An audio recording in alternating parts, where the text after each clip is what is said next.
My name is Avinash Tavaris. I want to talk about the policy of corporations in Goa. Just 3 days back, the MD of GIDC, that is Goa Industrial Development Corporation, was unceremoniously transferred out and put in the Kadamba Transport Corporation, and instead his job was replaced with one Prasad, who's an IS officer. Now, this transfer order, it seems, came on a Sunday to his house, and without anybody knowledge, without any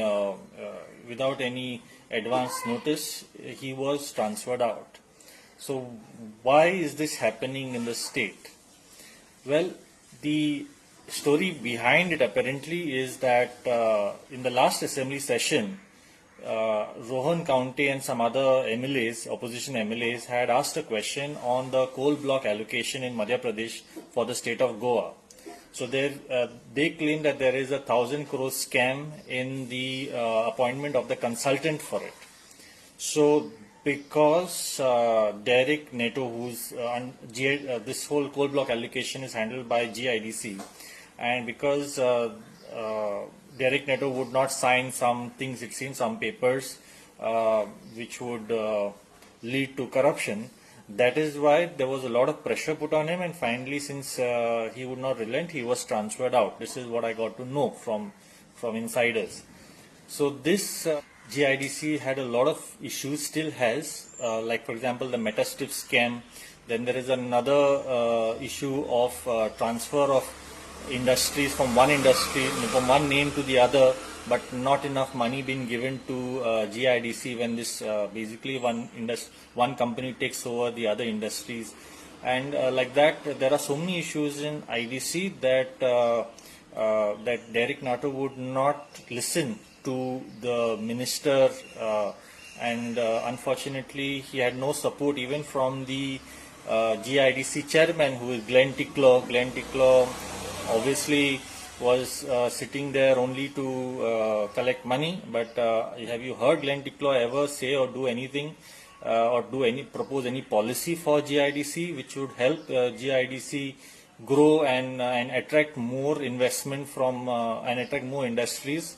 No, basically most people wouldn't even know that Glenn Ticklow is the chairman of GIDC. And people like Neto who would work hard, such people are forced to do things that are illegal, and if they don't listen, they are kicked off. Clear case of corruption. There was also, I think he had put objections with regards to the SEZ compensation to the SEZ landholders. As you might know that the SEZs, there was a controversy over illegal allotment of SEZ land to these SEZ holders, and after many years, instead of holding them accountable, instead of recovering money from them and filing cases of corruption against them, our government has decided to pay them crores of rupees, hundreds of crores of rupees as compensation. That was one of the things. And from where did the money come from? It has come from the GIDC coffers. As you know, GIDC collects house tax on behalf of Panchayats and wherever the industrial estates are situated, plus they have other income from the leases. That money was used to pay off SEZ holders. This has denied village panchayats their rightful house tax funds, which runs into crores of rupees, tens of crores of rupees. So because of all this, NATO was a thorn in the government to favor crony capitalism, and therefore he was kicked out. GIDC is virtually a landlord. They should have been making huge amount of profit, but today GIDC is in a loss only because of bad government policies and government interference in the autonomous corporations. So here, instead of giving autonomy to IDC, these people are putting in rubber stamp IS officers as heads of these corporations, as MDs of these corporations.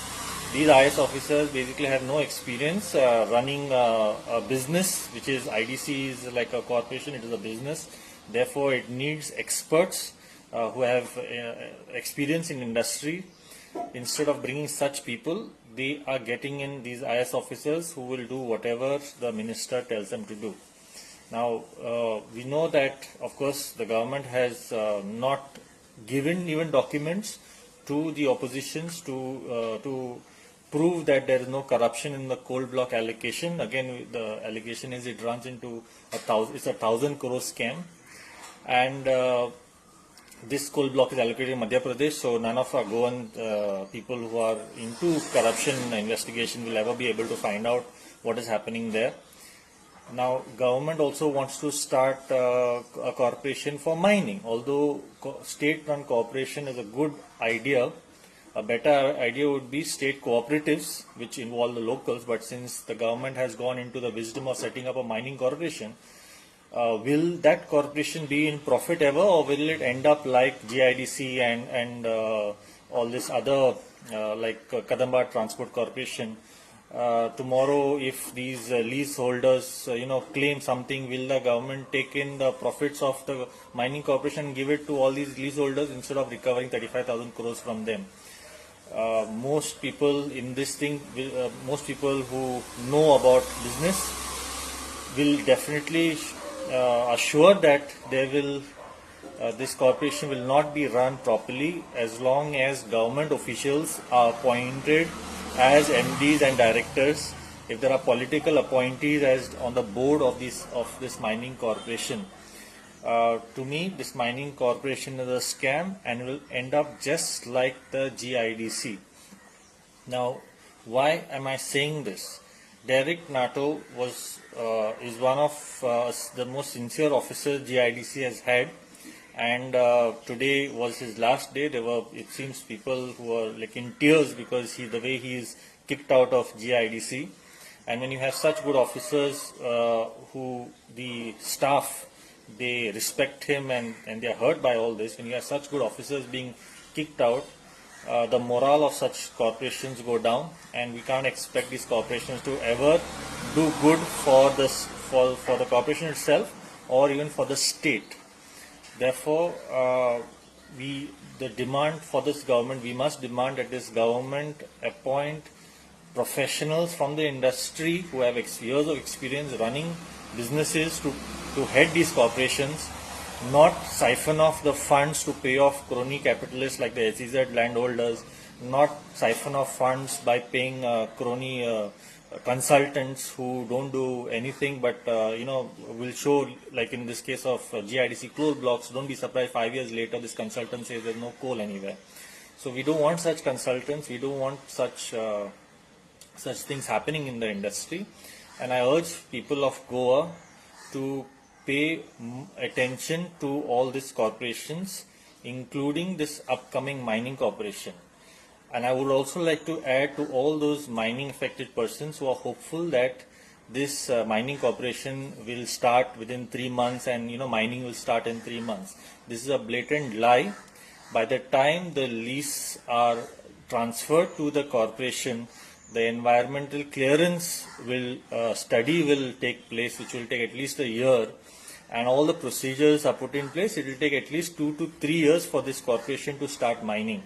And that too, they will give tenders. Even after that, after 3 years also, they will not hire truck drivers and truck of the locals. They will hire contractors who will again be these politicians and who will in turn hire truck lobbies who own more than 100 trucks each, instead of hiring people from the villages who may be able to afford just 1 or 2 trucks. So there also in the future expect crony capitalism. We have to be vigilant against these corporations, and we cannot allow such the government interference in